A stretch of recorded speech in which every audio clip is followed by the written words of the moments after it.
اور آپ کو آج ایک دینی مجلس میں بیٹھنے کی توفیق نصیب فرمائی۔ آج کا یہ اجلاس، آج کی یہ مجلس آپ کی بچوں کی تربیت گاہ جسے ہم مکتب کہتے ہیں، اس مکتب کا سالانہ جلسہ ہے جس کے عنوان پر اللہ نے ہمیں جمع ہونے کی توفیق عطا فرمائی۔ آپ حضرات یہاں کافی دیر سے بیٹھے ہوئے ہیں، ہماری ماں بہنیں بھی بیٹھے سن رہی ہیں۔ اللہ تبارک و تعالی ہمارے اس بیٹھنے کو بے انتہا قبول فرمائے۔ آئندہ کے لیے آپ سے درخواست ہے، ہماری ماں بہنیں بیٹھی ہوئی ہیں، ماشاءاللہ یہ پردہ ایک ادھر بھی لگا دینا چاہیے، ایک پردہ سائڈ سے ادھر سے بھی لگا دیں، اس لیے کہ اللہ کا حکم سمجھ کر کے ہمیں بیٹھنا ہے۔ ہم سب جانتے ہیں ایک دوسرے کو شرعی پردہ نہیں ہے، ہم سمجھ رہے ہیں، لیکن دینی مجلس کو دینی اعتبار سے جب ہم اس کو بنائیں گے تو انشاءاللہ اس کی برکتیں اور رحمتوں کا نزول ہم پر ہوگا۔ آئندہ خیال رکھیں کہ یہ پردہ ماشاءاللہ ایک طرف آپ نے مستورات کے لیے لگایا ہے، تھوڑا اس کو آگے بڑھا کر جو کراس کر دیں تاکہ مردوں سے ہی مخاطب ہوں اور عورتیں جو ہے پردے میں سننے کی عادی ہیں، ان کی عادت ابھی سے بنی۔ بچیاں ماشاءاللہ اسکارف میں ہیں، یہ نقاب پہنے ہوئے ہیں، یہ اسی بات کا ماحول، یہ کیوں پہنایا جا رہا ہے؟ یہ اسی لیے تاکہ ان کی عادت بنے اور یہ اللہ کا حکم سمجھ کے کرنا ہے۔ ہمارے دل و دماغ میں یہ ہے، کہہ رہے کیا ہے، اصل تو پردہ دل کا ہوتا ہے مولوی صاحب، پردہ کیا ہے، بڑے بڑے نقاب والے ہو سکتا ہے۔ بعض عورتیں ایسی بھی ہیں کہ جو کبھی نقاب نہیں ڈالتی لیکن بڑی پاکیزہ ہے، کالج میں پڑھاتی ہیں، پروفیسر ہیں، لیکن انہیں چونکہ تربیت دینی نہیں ہوئی ہے تو نقاب وغیرہ نہیں ڈالتی، لیکن زندگی ان کی بڑی پاکیزہ ہے، صوم و صلات کی پابند ہے، نگاہوں کی بھی پاکیزہ ہے، لیکن انہیں ماحول نہیں ملا تو وہ بے پردہ رہتی ہیں۔ ایسا ہو سکتا ہے کہ بے پردہ ہوں لیکن بہت پاکیزہ ہوں، لیکن اللہ کا حکم ان سے چھوٹ رہا ہے، اس لیے وہ گنہگار ہیں۔ اور بہت سی ایسی ہو سکتی ہیں عورتیں جو پردے میں رہتی ہوں لیکن ان کی نگاہ پاکیزہ نہیں ہے، کسی مجبوری کی وجہ سے وہ پردے میں ہیں، نقاب میں ہیں، لیکن ذرا سا ان کو موقع ملتا ہے تو گناہوں پہ ان کی عادت ہوتی ہے۔ ایسا ہو سکتا ہے، یہ نہیں کہا جا رہا کہ ساری پردے میں رہنے والی عورتیں پاکیزہ ہیں اور ساری بے پردہ گھومنے والی عورتیں مطلب بدتمیز کہا جائے انہیں یا انہیں بدتہذیب کہا جائے، ایسا نہیں کہا جا سکتا، لیکن ہمیں یہ سمجھنا ہے کہ ہمیں اللہ نے حکم دیا ہے، ہمیں اللہ نے حکم دیا ہے کہ تم اپنے کو جب گھروں سے نکلو تو اپنے اوپر چادروں کو ڈال لو۔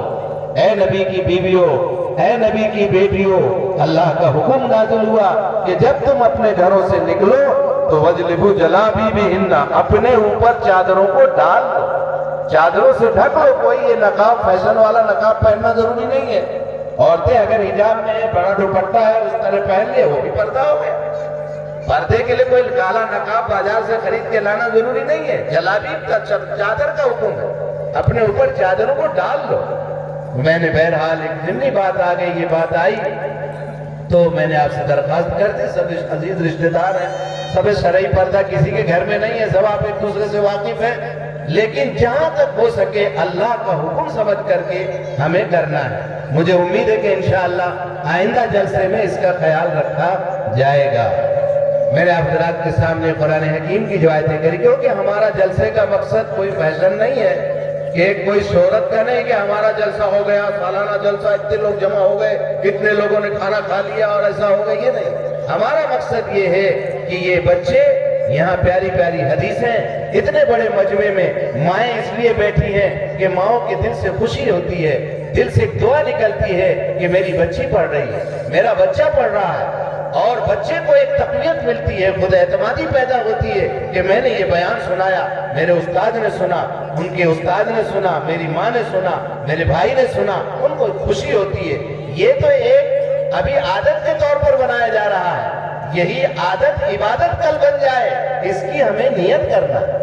یہ بچوں کے پروگرام کو بعض لوگ بہت معمولی سمجھتے ہیں، ہمارے دین کا کام کرنے والے بھی اس کو سمجھتے ہیں یہ لائنی ہے، بے دین، کوئی مطلب نہیں، بچوں کا جلسہ ہے، یہ بہت بڑی بھول ہے ان کی۔ بچوں کا جلسہ ہے، یہ کل کے بڑے ہونے والے ہیں، ان بچوں کے دل و دماغ میں توحید اور رسالت پیوست کرنے کے لیے جلسہ کیا جا رہا ہے۔ اس لیے ان جلسوں میں آنے کی کوشش کرنی چاہیے، تھوڑی قربانی دینا چاہیے۔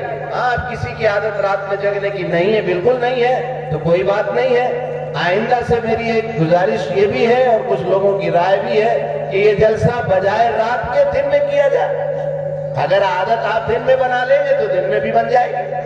پہلے سالانہ جلسے مدرسوں کے رات میں ہوا کرتے تھے، اب دن میں ہو رہے ہیں، پوری ہزاروں کی پبلک دن میں آتی ہے۔ 8 ساڑھے 8 بجے سے شروع ہو جائے، 9 بجے سے 1 بجے تک جلسہ چلے، اذان ہو، نماز پڑھیں، اپنا کھانے پینے کا کوئی ضروری نہیں ہے کہ سب کے کھانے پینے کا نظام بھی بنے، یہ تو آپ کی سہولیت پر ہے، ہم اس پر بوجھ نہیں ڈالتے بھائی۔ کل ہمارے جلسوں کو آپ بوجھ مت سمجھنا، صاف ستھری بات ہے کہ ارے جلسہ، مولانا آنے والے ہیں، ہاشم صاحب آنے والے ہیں، ان کا جلسہ، ارے پورے گاؤں کا کھانا کرنا پڑتا ہے بھائی۔ ان کا جلسہ کا مطلب کئی ہزار روپے کا خرچہ، یہ بالکل نہیں ہے۔ یہ آپ نے اپنے اوپر لازم کیا ہے، ہم نے لازم نہیں کیا۔ آپ اپنی خوشی سے تیار ہوئے کہ سب لوگ مل جل کر کے کھا بھی لیں گے، ایک ساتھ بیٹھ کر کے، اور جلسہ بھی سن لیں گے، تو اچھی بات ہے۔ کھلانا پلانا بھی اچھی چیز ہے، کھانا کھلانا بھی سنت ہے، کھانا کھلانا نیکی ہے، اس میں یہ کوئی معمولی بات نہیں ہے۔ آپ نے مل جل کر کے آپ ہی نے پیسے دیے اور آپ ہی نے مل کر کھایا، یہ بھی ایک اچھی بات ہے۔ اس کو بوجھ سمجھ کے نہ کرنا کبھی۔ اگر بوجھ سمجھ کے کریں گے تو یہ جلسہ آپ کا وہ ثواب والا جلسہ نہیں رہے گا، یہ بہت پریشانی والا جلسہ ہو جائے گا۔ میں نے مفتی صاحب سے بھی کہا کہ بھائی یہ جلسے میں آپ کھانے پینے والا نظام جو ہے تھوڑا کم کرو، کہ اس کو بوجھ نہ سمجھنے لگے لوگ۔ بوجھ تو نہیں ہوا بھائی، بوجھ سمجھ کے تو نہیں کیا اس کو آپ لوگوں نے، خوشی سے کیا ہے نا۔ ہماری طرف سے کوئی پابندی نہیں ہے، آپ ہمیں بھی کھانا نہیں کھلائیں گے تو بھی چلے گا، ہم کھانا کھا کے آئیں گے انشاءاللہ اور آپ کو بیان سنا دیں گے اور اپنے گھر میں جا کے کھانا کھا لیں گے۔ ہم تو اس مزاج کے آدمی، ہمیں یہ سب زیادہ جو ہے بوجھ ڈالنے والا کام نہیں ہے۔ بہرحال ایک تو تمیزی بات تھی، آپ اپنے لوگ اس لیے پوری بات کہہ دی میں نے، تو آئندہ اس بات کا خیال رکھیں، جو شریعت کے خلاف کوئی کام نہ ہونے پائے، شریعت کی مجلس شریعت کے مطابق ہو، اس کے اثرات انشاءاللہ اسی طرح پڑیں گے۔ اجتماعات ہوتے ہیں کہ نہیں ہوتے؟ اپنے مستورات کے اجتماعات ہوتے ہیں، بہرحال بیٹھتی ہیں وہ، آپ جیسا بیٹھائیں گے ویسے بیٹھتی ہیں، وہ تو بیچاری بیٹھی ہوئی ہے، آپ بھی تو پردہ نہیں لگائے، وہ تو اطمینان سے بیٹھی ہوئی ہے۔ ماشاءاللہ ہماری مائیں بہنیں آپ حضرات سے زیادہ دینداری والا مزاج رکھتی ہیں، پوری عورتیں اگر گن لو آپ سے زیادہ تعداد ان کی، اللہ تعالیٰ انہیں بیٹھنے کو بے انتہا قبول فرمائے۔ دیکھیے ماں کی گود ہی اصل گود، ماں کی گود اگر دیندار بن گئی، خدائے پاک کی قسم اس بچے کو دنیا کی کوئی طاقت پھسلا نہیں سکتی۔ ماں کی تربیت نے اگر اس کو لوہا بنا دیا، ماں کی گود نے اس کو اگر اسلامی کلچر اور تہذیب میں ڈال دیا، دنیا کی کوئی تہذیب اسے ادھر ادھر نہیں کر سکتی۔ انہی ماؤں نے تو قطب ابدال پیدا کیے تھے، انہی ماؤں کی تربیت سے تو خواجہ عبدالقادر جیلانی پیدا ہوئے، انہی ماؤں کی تربیت سے خواجہ حسن بصری پیدا ہوئے، انہی ماؤں کی تربیت سے خواجہ بہاؤالدین نقشبندی پیدا ہوئے۔ بڑے بڑے اولیاء اور بڑے بڑے جو ہے جتنے دنیا کے اندر جنہوں نے انقلاب برپا کر دیا، خواجہ معین الدین چشتی اجمیری، جن کے ایک ایک سفر سے ہزاروں نہیں لاکھوں لوگوں نے کلمہ توحید لا الہ الا اللہ محمد رسول اللہ پڑھا ہے، انہی ماؤں کی تربیت کا اثر۔ اس لیے مستورات میں ماؤں بہنوں میں دینداری کا ہونا بہت ضروری ہے۔ الحمدللہ ہمارے بچوں سے زیادہ اچھا پروگرام ہماری بچیوں نے پیش کیا ہے۔ اللہ تعالیٰ ان کے علم میں عمر میں برکت نصیب فرمائے۔ مجھے بہت جلدی زیادہ لمبی چوڑی تقریر نہیں کرنی ہے، جو کافی دیر سے آپ حضرات بیٹھے ہوئے ہیں، اور صحیح بات تو یہ ہے جو سالانہ جلسہ بچوں کا ہوتا ہے اس کے اصل مقرر بچے ہی ہوتے ہیں۔ ہم لوگ تو تائید کے لیے بیٹھتے ہیں ان کے سننے کے لیے۔ اصل مدرسے کے بھی بڑے بڑے جلسے ہوتے ہیں تو اس میں بھی بس ایک آدھ مقرر آخر میں بیان کرے، زیادہ تر بچوں کے پروگرام ہوتے ہیں، تو اصل مقرر ہمارے ہی بچے ہوتے ہیں۔ تو آپ کے بچوں نے ماشاءاللہ اچھی نصیحت آمیز مکالموں کی شکل میں ساس بہو کے جھگڑے کے اور دوسرے سیرت کے اور دوسرے عنوان پر، اسلامی عنوان پر بہت اچھے اچھے مکالمے پیش کیے۔ اللہ تعالیٰ استاد محترم کو مزید ترقی نصیب فرمائے۔ حالانکہ ہمارا استاد نہ بیچارہ حافظ ہے نہ عالم ہے، کھنڈوا کا تربیت یافتہ ہے، اپنے مدرسے میں ٹریننگ لے کر کے آیا، کچھ دن مودھا میں رہا، اس طرح سے صحبت میں رہا، صحبت میں رہ کر ماننے کا جذبہ اس کے اندر ہے۔ ایک خوبی اس کی یہ ہے کہ جو اس کو کہا جاتا ہے اس کے مطابق وہ عمل کرتا ہے۔ آج اللہ نے اس کے ذریعے سے اتنا بڑا مجمع تیار کیا اور اتنا اچھا بچوں نے پیش کیا ماشاءاللہ۔ بعض بچیوں نے تو بہت اچھے تلفظ کے ساتھ مکالمہ پیش کیا، تقریر پیش کی۔ چھوٹی سی بچی نے ماشاءاللہ بہت اچھی مسلمانوں کے عروج و زوال کے عنوان پر بڑی شاندار تقریر پیش کی۔ یہ بچیاں اگر ان کی تربیت کی جائے اور ان کو صحیح نہج دیا جائے تو یہ بچی ایسی ایسی عالمہ بنیں گی کہ ایک پورے معاشرے کو پلٹیں گے۔ یہ اس لیے میرے بھائیوں کہ معمولی بات نہیں ہے، یہ آج اسی کی ضرورت ہے۔ اس وقت جو ذہنی اور فکری ارتداد چل رہا ہے، ذہن پہلے مرتد ہوتا ہے آدمی۔ ہمارے گھر میں بچی پل رہی ہوتی ہے، ہمارے گھر میں بچہ پل رہا ہوتا ہے، حاجی صاحب کا بچہ ہے، حاجی صاحب کی بچی ہے، لیکن اس کو ماحول گھر میں ہم نہیں دے پاتے۔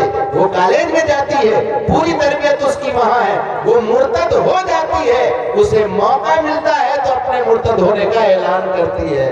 ہم سمجھتے ہیں کہ ہماری بچی، ارے ہم کو تو پتہ ہی نہیں چلا صاحب کب ایسا ہو گیا، پتہ نہیں چلا۔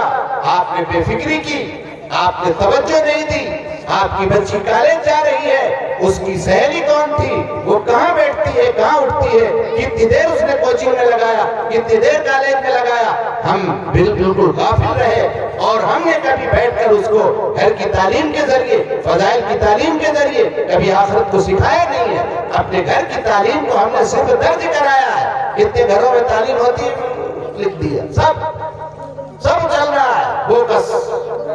4 گھروں میں ہو رہی ہے تو لوگوں کو، بزرگوں کے سامنے جواب دینے کے لیے 10 گھر لکھ دیں گے۔ کتنے گھروں میں تعلیم، برا نہ مانیے گا، معاف کیجیے گا، ہمارا بھی حال یہی ہے، آپ کا حال بھی ہے۔ تعلیم بالکل گھروں کی نہیں ہو رہی ہے۔ دعوت کے ساتھی ہیں ہم، ہمارے گھروں میں تعلیم نہیں ہو رہی ہے۔ دعوت کے ساتھی ہیں ہم، برابر مشورے میں نہیں بیٹھتے، ہم برابر گشت میں نہیں جاتے، ہم ایک فارمیلٹی ادا کرتے ہیں، تو بیٹھے مشورے میں بیٹھتے ہیں، ہاں ادھر کہ ہاں بھائی تم گئے تھے، پھر ملاقات، ہاں ٹھیک ہے کل جیسے آپ ملاقات اپنی ضرورت کے لیے کرتے ہیں، کیا اسی فکر کے ساتھ آپ ملاقات کرتے ہیں؟ محلے میں کتنے بچے ہیں ہمارے تعلیم کے گشت میں یہ بھی شامل ہے کہ اس کے بچے تعلیم کے لیے آ رہے ہیں یا نہیں آ رہے ہیں؟ یہ ہماری ذمہ داریوں میں، مرکز سے ہمیں ذمہ داری دی گئی ہے اس کی کہ مکاتب کے قیام کی فکر کی جائے۔ یہ دعوت و تبلیغ کے ساتھیوں کی بھی ذمہ داری ہے، ہماری اور آپ کی ذمہ داری ہے۔ دعوت و تبلیغ اور مکاتب کوئی الگ الگ نہیں ہے، یہ سب ہمارے شعبے ہیں، ہمارے کام ہیں۔ الگ الگ انداز، الگ الگ نہج ہے۔ یہ چھوٹے بچوں کا الگ انداز ہوتا ہے، ان کو زیادہ جنت اور جہنم نہ بچا کے ان کو انعام دیا جاتا ہے، ان کو تشریح پروگرام کروائے جاتے ہیں، اور یہ سنت سے ثابت ہے۔ اللہ کے پیارے حبیب سرکار مدینہ حضرت محمد صلی اللہ علیہ وسلم کے بہت سے واقعات ہیں کہ آپ بچوں کے پاس بیٹھ کر بچوں کو سلام کرتے، بچوں سے بچوں جیسی باتیں کرتے، آپ بچوں سے مزاح بھی کرتے، بچوں سے ہنسی بھی کرتے، بچوں سے بچوں جیسی باتیں پوچھتے۔ یہ بھی تو سنت ہے۔ اس لیے بچوں کے پکارے، وہ تو کیا ہے، وہ لڑکے سنائیں گے، نعت پڑھیں گے، وہ کوئی تقریر کریں گے، وہ تو سکھایا جا رہا ہے، انعام دیں گے، یہ کیا جلسے میں جب کوئی جوڑ ہوگا تو اس میں جائیں گے۔ ارے یہ کل کا جوڑ ہے، یہ کیا ابھی سے ان کو توڑ کے پھینک دو، بعد میں جوڑ کرتے پھریں گے آپ؟ ہم مکتب کو اس لیے ہمارے ساتھیوں سے بہت ہی معذرت کے ساتھ آپ سے درخواست کرتے ہیں کہ جو حضرات دعوت و تبلیغ کے کام میں لگے ہوئے ہیں، اللہ مبارک فرمائے، بہت زبردست تحریک سے وہ جڑے ہوئے ہیں۔ حرکت الاصلاحیت العالمیہ پورے عالم کی اصلاحی تحریک ہے، اللہ تعالیٰ خوب اس کو باغ و بہار بنائے، اور جو حضرات لگے ہوئے ہیں اللہ انہیں قیامت تک لگے رہنے کی توفیق نصیب فرمائے، اور ہم سب کو اس میں لگے رہنے کی توفیق نصیب فرمائے۔ ہم سب اسی کے فرد ہیں، لیکن ہم اس کو تقسیم کر دیں گے۔ ہم نے دیکھا کہ جلسوں میں ہمارے بہت سے احباب نہیں آتے بیچارے، اس لیے کچھ تو دیر رات ہو جاتی ہے، کچھ تو مفلس ہیں بیچارے، واقعی اس وجہ سے نہیں آتے، لیکن کچھ جو ہے اس کو ہلکے میں لے لیتے ہیں کہ یہ کوئی زیادہ اہم چیز نہیں ہے۔ اس لیے ان سے میں کہہ رہا ہوں کہ رسول اللہ صلی اللہ علیہ وسلم کی سیرت پڑھیں۔ آپ صلی اللہ علیہ وسلم کی مشہور حدیث، مشہور واقعہ میں نے کئی دفعہ ذکر کیا ہے، اس لیے ذکر کر دیتا ہوں، کم سے کم مشہور واقعہ تو یاد رہے تو توفیق ہو جائے۔ ایک بہت مشہور صحابی ہیں حضرت عمیر رضی اللہ تعالیٰ عنہ، چھوٹے سے صحابی ہیں، بچے تھے، ان کے والدین سے ملنے حضور تشریف لے گئے۔ حضور کو معلوم ہوا کہ وہ بچہ خاموش بیٹھا ہوا ہے، ایک طرف غمگین، حضور نے کہا عمیر غمگین کیوں بیٹھے؟ معلوم ہو کہ اللہ کے نبی کی نظر صرف بڑوں پہ نہیں تھی، بچوں پہ بھی ہوتی۔ یہ بچوں کی تربیت کے ساتھ یہ نہیں کہ صرف بڑوں سے ملاقات بچوں سے بھی کرنا۔ بچے سے پوچھا تو کہا یا رسول اللہ عمیر کے پاس ایک چڑیا تھی، اس کا نغیر نام تھا، نغیر چڑیا، وہ مر گئی ہے تو غمگین بیٹھا اس کے غم میں۔ حضور اکرم صلی اللہ علیہ وسلم تشریف لے گئے آپ عمیر کے پاس، اور یہ جملہ حدیث میں نقل ہے، یہ الفاظ حضور نے ارشاد فرمائے یا عمیر ما فعل النغیر، اے عمیر تمہاری نغیر کیا ہو گئی؟ اس سے عمیر سے یہ نہیں کہا کہ جنت اور جہنم، جنت میں اتنی حوریں ہوں گی، جنت میں یہ ہوگا، جہنم میں آگ ہے، یہ نہیں حضور نے فرمایا۔ اس کی چڑیا کی بات کی حضور نے۔ اللہ کے نبی نے فرمایا کلم الناس علی قدر عقولہم، لوگوں سے باتیں کرو ان کی عقلوں کے مقدار، جن کی سوجھ بوجھ ہو جتنی اتنی باتیں کرو۔ ہر جگہ وہی بات کرنا، ایک ہی لکڑے سے سب کو ہانکنا، یہ دین نہیں ہے۔ دین کی جو حیثیت ہے جہاں جیسی ہے اس کو ویسے ہی رکھنی پڑے گی، جب وہ پورا فائدہ ہوگا۔ تو حضور اکرم صلی اللہ علیہ وسلم نے حضرت عمیر سے ان کی چڑیا کے بارے میں پوچھا اور ان کو کچھ نہیں کہا۔ کیا کہا؟ یا عمیر ما فعل النغیر، اے عمیر تمہاری چڑیا کیا ہو گئی؟ کیا حضور وہ مر گئی؟ اس کی تعریف توصیف کی، حضور نے تسلی دی، تھوڑی دیر میں وہ اپنا موڈ ان کا صحیح ہو گیا۔ اللہ کے نبی صلی اللہ علیہ وسلم تشریف لے آئے۔ یہ خود بہت بڑی دلیل ہے دعوت کی کہ آپ صلی اللہ علیہ وسلم نے بچوں سے بچوں جیسی بات کی، اور یہ بھی دعوت، یہ لایانی نہیں ہے۔ اگر نعوذ باللہ من ذالک اس کو کوئی نا اہل لایانی کہہ دے وہ کفر میں داخل ہو جائے گا، جناب نبی کریم صلی اللہ علیہ وسلم کی حدیث کا انکار ہو جائے گا۔ اس لیے علماء سے ربط رکھنا ہر ایک کی ذمہ داری ہے، مکاتب کو مضبوط کرنا، دین کے ہر شعبے کو اپنا شعبہ اپنا کام سمجھنا، یہ ہماری دینداری کی اصل بنیاد ہے۔ میں نے آپ حضرات کے سامنے قرآن حکیم کی جو آیت پڑھی ہے، اللہ تعالیٰ نے ارشاد فرمایا یا ایھا الذین آمنوا قوا انفسکم واہلیکم نارا، اے ایمان والو تم اپنے آپ کو اور اپنے اہل و عیال کو، اپنی بیوی بچوں کو جہنم کی آگ سے بچاؤ جس کے ایندھن انسان اور پتھر ہوں گے۔ یہ ہماری ذمہ داری، جیسے روٹی کپڑا اور مکان ہم اپنی ذمہ داری کو سمجھتے ہیں، ہم ایسے ہی اس سے زیادہ ذمہ داری ہے کہ ہم اپنے بچوں کو جہنم کی آگ سے بچائیں اور اپنے آپ کو بھی بچائیں۔ تو وہ اعمال جو جہنم سے بچانے والے ہیں ان سے ہم بچیں، جو جنت پہ لے جانے والے اعمال ہیں ان کو ہم کریں۔ موٹی موٹی باتیں ہیں، پہلے تو کلمہ توحید کا اقرار، جو بچے بالغ ہیں ان کو 3 دن کی جماعتوں میں نکالو، اگر نہیں پڑھا انہیں پہلے تو پڑھانا شروع کرو۔ آپ سے یہ مطلب نہیں کہ ابھی جاہل بنا دو بعد میں 3 دن کے لیے بھیج دیں گے، یہ جہالت ہے۔ ابھی کوشش کیا آپ نے، مکتب میں بھیجا، مدرسے میں بھیجا، پھر بھی نہیں، جب کسی طرح سے پڑھ پایا تو اب جب بالغ ہو گیا تو جماعت چلتا پھرتا مدرسہ اس میں بھیجو۔ 3 دن کی جماعتیں مضبوطی کے ساتھ نکالو اپنے گاؤں سے، اس میں گوچی مت مارو۔ جو پرانے ساتھی ہیں وہ دوسروں کو نکالتے رہتے ہیں، خود آپ جو ہے پیچھے ہٹتے رہتے ہیں، تو خود بھی نکلیں، جماعت تیار ہو جائے تو خود جانے کی کوشش کریں۔ یہ ساری چیزیں ماحول ایک بہترین بنے، اور طلبہ کو زیادہ سے زیادہ مکاتب میں بھیجنے کی کوشش کریں۔ اپنے گشت میں جب جائیں تو طالب علم بھی ہمارا ایک عنوان ہو کہ بچہ کس کا بچہ مکتب میں آیا کہ نہیں آیا، مولوی صاحب سے مذاکرہ ہو روزانہ کہ ہمارا کس کا بچہ نہیں آ رہا، تو جس کا بچہ نہیں آ رہا اس کے گھر میں ملاقات کرنے جاؤ کہ آپ کا بچہ پڑھنے نہیں آ رہا۔ اس طرح کی فکر کرو، ہر بچے کی فکر ہمیں خود کرنی ہے، اپنے بچے کی بھی فکر کرنی ہے، اور امت محمدیہ صلی اللہ علیہ وسلم کی حیثیت سے دوسرے کے بچوں کی بھی فکر کرنا۔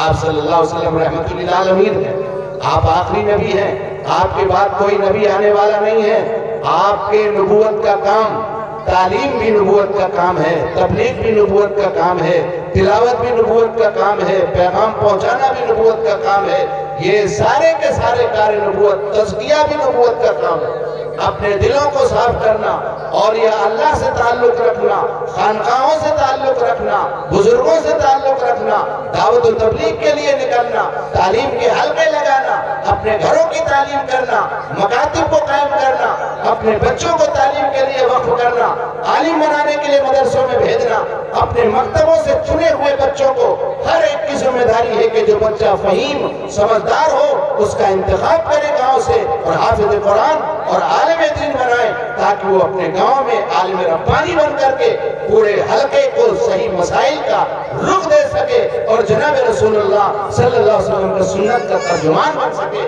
ہر گاؤں کی ذمہ داری ہے کہ گاؤں میں ایک مفتی اور ایک عالم، جس طرح ایک وکیل کو ہم سمجھتے ہیں کہ ہمارے گاؤں میں ہمارا وکیل ہو تو مقدمے میں کام آئے گا، ہمارا جو ہے ڈاکٹر ہوگا تو ہمارا ڈاکٹر کام آئے گا۔ ہمارا ایک ڈاکٹر بیچارہ ڈاکٹر جاوید، اللہ اس کو ترقی دے، ہر ایک کو بڑا ہے بڑا تھا ہمارے یہاں، ارے ڈاکٹر جاوید کو دکھا دینا، چلے جانا۔ ہم ہی کہہ دیتے ہیں کئی لوگوں کو بچوں میں ڈاکٹر جاوید اپنا بچہ ہے اس کو دکھا دینا، اللہ اس کو ترقی کی خوشی ہوتی ہے۔ جس طرح ایک ڈاکٹر پر فخر، ایک وکیل پر فخر اور دنیا کے عہدیدار پر ہمیں فخر ہے اور ہماری ضرورت اس سے پوری ہوتی ہے، اس سے کہیں ضرورت ایمان کی مسائل کی ضرورت ہے کہ ہمارے گاؤں کا ایک بچہ بہترین عالم دین ہو جو اپنی بستی پر علم کی روشنی کو پھیلا رہا ہو۔ یہ بھی ہماری اور آپ کی ذمہ داری ہے۔ اس لیے میرے بھائیو بزرگوں دوستو، جو چیزیں کام یہی بہت لمبی چوڑی تقریر کی جائے یا کچھ لفظوں میں سمجھا دیا جائے، طے کرو کہ انشاءاللہ اپنے مکتب کی اور مضبوط فکر کریں، منظم مکتب چلے، دین ان کی زندگی میں پیوست ہو جائے اور گھروں کی تعلیم کو مضبوط کریں، مزدورات کی تعلیم مضبوط ہو، مزدورات کے اجتماع مضبوط ہو اور ایک دینی فضا قائم کر دی جائے کہ میرے بھائیوں غیبت کی مجال ہی نہ ہو۔ جب عورتوں کو دین کا کام مل جائے گا، دین کے شعبے میں وہ جڑ جائیں گی اور انہیں تلاوت کی عادت پڑ جائے گی، ذکر اذکار کی عادت پڑ جائے گی اور اللہ سے لینے کا ایک معاملہ سامنے آئے گا تو ہر عورت سوچے گی میں اتنی دیر تسبیح پڑھ لوں گی، مجھے کیا مطلب کسی کی ادھر ادھر تسبیح پڑھنے کی عادت پڑے گی، ذکر اذکار کی عادت پڑے گی تو دنیا کی کوئی طاقت میرے بھائیوں انہیں ادھر ادھر بہکا نہیں سکتی۔ جب ماں دیندار ہوگی تو پھر بچی دیندار ہو جائے۔ جو بچی ماں کی دیندار گود سے پلی ہوئی بچی اگر آپ اس کو کالج میں بھی بھیجیں گے اور اس کے سلیقے اس پر رہن سہن رکھ رکھاؤ پر نظر رکھیں گے، انشاءاللہ وہ بچی بھی ہماری صحیح سالم رہے۔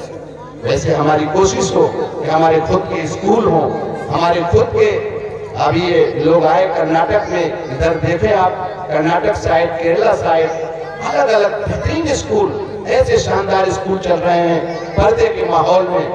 15,000 بچے بھی ادھر میں بتائے ہوئے پڑھ رہے ہیں، لڑکیاں بھی ڈاکٹر بن رہی ہیں، ایک لڑکی پتہ نہیں چلی دکھی نہیں کہیں، کئی ہزار لڑکیاں پڑھ رہی ہیں ڈاکٹر بن رہی ہیں، اتنا پردے کا اہتمام۔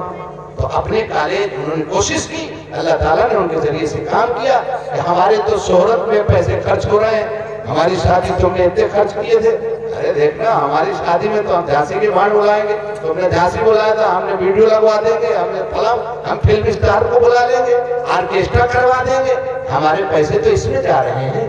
اللہ ہم سب کی حفاظت فرمائے۔ آپ اس گاؤں میں ایک بہترین اسلامی اسکول کی بنیاد رکھو، اسلامی تہذیب پر کہ 8ویں 10ویں تک انگلش میڈیم، اسلامی عربی کا ایک ایسا انداز آپ کا یہ گاؤں ماشاءاللہ اللہ خوب برکتوں سے نواز رہا ہے۔ ایک ایسا ماڈل جو تمہارے گاؤں میں جو ایک ماڈل پیش کیا جائے، ایسا ماڈل گاؤں ایک نمونہ ہے، جا کر کے دیکھو اسلامی اسکول، اسلامی تہذیب اور اسلامی تمدن اور ثقافت کا بہترین مظہر ہے وہ گاؤں الہی پور، جا کے دیکھو ایسا اسکول چل رہا ہے۔ کریں گے انشاءاللہ، مکتب بھی منظم کریں گے اور اسکول بھی، تاکہ ہائی اسکول تک کہیں ہماری بچی کو جانے کی ضرورت ہی نہ پڑے، نہ ہمارے بچوں کو کہیں ضرورت پڑے، ہر ایک نمبر کی تعلیم۔ اب محنت کریں گے تو انشاءاللہ سب آسان ہو جائے۔ تو کریں گے بھائی، کرنے والے کام ہمیں کرنے ہیں، نماز پڑھنا ہے، روزہ رکھنا ہے رمضان کے، اور حج فرض ہے تو حج بھی کرنا ہے، حج کرنا ہے۔ حج بہت لوگ کرتے نہیں ہیں، سمجھتے ہیں کہ حج جب ہم بوڑھے ہو جائیں گے اور سب کی شادی کر لیں گے، پوتے پڑ پوتے سب کی، اس کے بعد حج میں چلے جائیں گے۔ حج میں بھی بہت غفلت ہو رہی ہے۔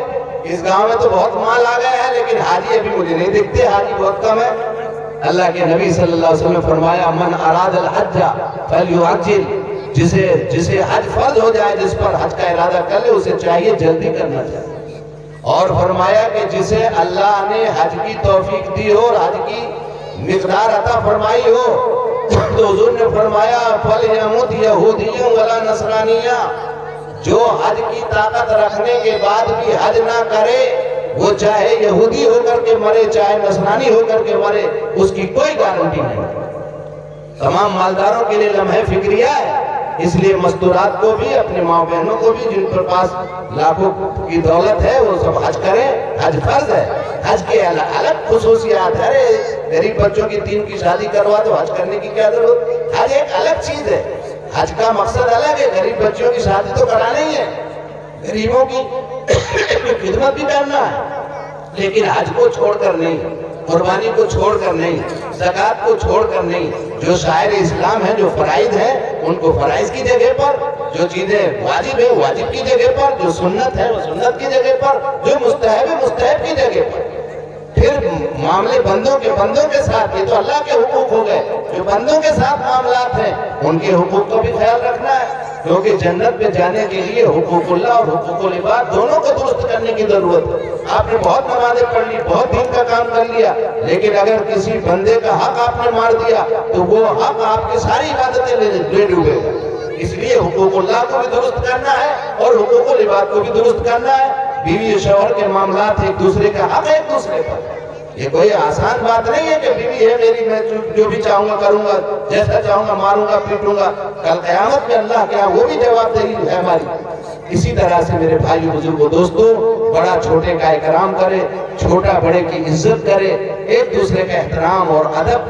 جب دینی تہذیب آئے گی، دینی تمدن آئے گا تو انشاءاللہ ساری ثقافتیں اور تہذیبیں ہماری جب اسلامی ہوں گی تو یہ ساری چیزیں ختم ہو جائیں گی۔ جو چیزیں مفتی صاحب نے کہا کہ آج یہ چل رہا ہے، یہ چل رہا ہے، یہ جھگڑے چل رہے ہیں، یہ سارے جھگڑے اور لفڑے کے خاتمہ اسی تعلیم میں مضمر ہے۔ کہنے کہ بھائی کوشش اللہ تعالی ہم سب کو نبی رحمت حضرت محمد صلی اللہ علیہ وسلم کے طریقے کے مطابق اپنی زندگی کو ڈھالنے کی توفیق نصیب فرمائے، اور ہماری زندگی میں دین کے جتنے شعبے ہیں سارے شعبوں کے لیے دعا کریں، چاہے وہ دعوت و تبلیغ کا شعبہ ہو، چاہے تعلیم کا شعبہ ہو، چاہے وہ خانقاہیں ہوں، اللہ اجڑی ہوئی خانقاہوں کو آباد فرمائے۔ اہل اللہ سے اللہ کا ذکر جہاں ہو رہا ہے ان خانقاہوں میں بھی جانے کی توفیق عطا فرمائے۔ علماء ربانیین سے اپنا تعلق ہو، دعوت و تبلیغ سے تعلق ہو، مکاتب سے گہرا تعلق ہو، گھر کی تعلیم ہماری ہر گھر میں پابندی کے ساتھ ہو رہی ہو، انشاءاللہ پھر جو ہم جنت والے اعمال پہ ایٹومیٹک جڑ جائیں گے اور جہنم والے اعمال سے ایٹومیٹک چھوٹ جائیں گے، تو انشاءاللہ ہم جنت میں جانے والے حقدار ہوں گے جنت میں جانے کے۔ پھر اس آیت پر عمل ہوگا جو قرآن نے کہا یا ایھا الذین آمنوا قوا انفسکم واہلیکم نارا، اے ایمان والو تم اپنے آپ کو اور اپنے اہل و عیال کو جہنم کی آگ سے بچاؤ۔ دوسری حدیث میں نے پڑھی تھی کل مولود یولد علی الفطرہ، ہر بچہ فطرت اسلام پر پیدا ہوتا ہے۔ یہ چھوٹا بچہ فطرت اسلام پر، اس کے والدین چاہے اسے یہودی بنا دے، چاہے نصرانی بنا دے، چاہے مجوسی بنا دے، تو کوئی ماں باپ اسے جو ہے غیر یہودی نصرانی نہیں بناتا، بلکہ اس کا کلچر، اس کی تہذیب اس کو بناتی ہے۔ بچے نقال ہوتے ہیں۔ میں ابھی بتاؤں، یہ ہمارا پوتا چھوٹا سا 3 سال کا ہے، 3.5 سال کا، پرسوں یہ موبائل دیکھ رہا تھا، میں نے کہا موبائل چھین کے لے گیا جیب سے، ابھی نکال رہا تو اذان ہونے لگی، میں نے کہا اذان ہو رہی ہے موبائل دیکھ رہا، بند کر جلدی، بند کر دیا۔ اب کل ہم خبر سن رہے تھے، اذان ہو رہی تھی، دادا اذان ہو رہی ہے آپ نے موبائل بند نہیں کیا، مجھ کو فوراً ٹوکا اس نے، میں نے کہا میں نے سنا نہیں بھائی، جلدی بند کیا۔ تو یہ بچے کیچ کرتے ہیں۔ ہم بچوں کو کہیں نماز پڑھو، نماز پڑھا تو نہیں کہ نہیں پڑھا، ہمارے ہم خود ہی سو رہے ہیں، ہم نے پڑھی نہیں۔ بچوں کو کہہ رہے ہیں، بچی کو بولا نماز پڑھا، مانے، اور ماں بیچاری پڑھتی نہیں ہے، تو ایسا اثر نہیں ہوگا۔ ہمیں ان کے کہنے سے زیادہ عمل کرنا پڑے گا، جب اس پر وہ عامل ہو۔ یہ مطلب ہے کہ اس کے والدین چاہے اس کو جو بنا دیں، ہم جیسا معاشرہ ماحول اپنے بچوں کو دیں گے ویسا وہ بچے تیار ہوں گے۔ تو ہمارے ماں باپ کی بھی ذمہ داری ہے کہ وہ صحیح مسلمان بنے، تو بچے بھی ایٹومیٹک ان کی گود میں مسلمان بن جائیں، بچی بھی سجدہ کرنے والی بن جائے گی اور بچے بھی سجدہ کرنے والے بن جائیں گے۔ اور ہم اگر نیکر پہنے گھومیں گے صبح صبح کتنے گھروں میں